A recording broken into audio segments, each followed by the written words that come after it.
මේ පාර නම් ඉස්තරම විවාහ යෝජනාව කරගෙන ආවා. එහෙමද? කොයි පළාතේද ඒ කට්ටිය? මේ ළඟ ගම්පහ. ගම්පහ? ඔව්. මම දන්නවනේ ඔය පැත්ත.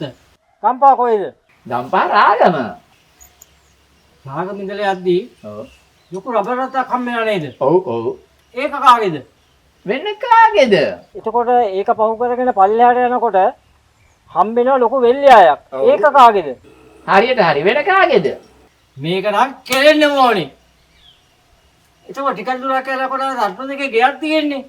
ඔව්. ඒක කාගේද? වෙන කාගේද? මේක නම් කෙරෙන්න ඕනේ.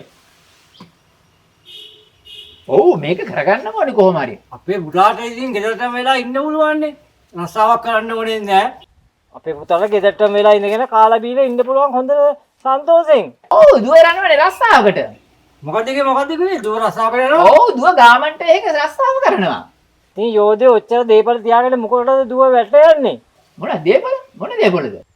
ඉස්සෙල්ලා කිව්වා රබර් රත්ත ඒගොල්ලෝගේ කියලා. ඊට පස්සේ කිව්වා වෙල්යා ඒගොල්ලෝගේ කියලා. ඊට පස්සේ කිව්වා තට්ටු දෙකේ ගේ ඒගොල්ලෝගේ කියලා. දැන් මොනවද මේ කියන්නේ?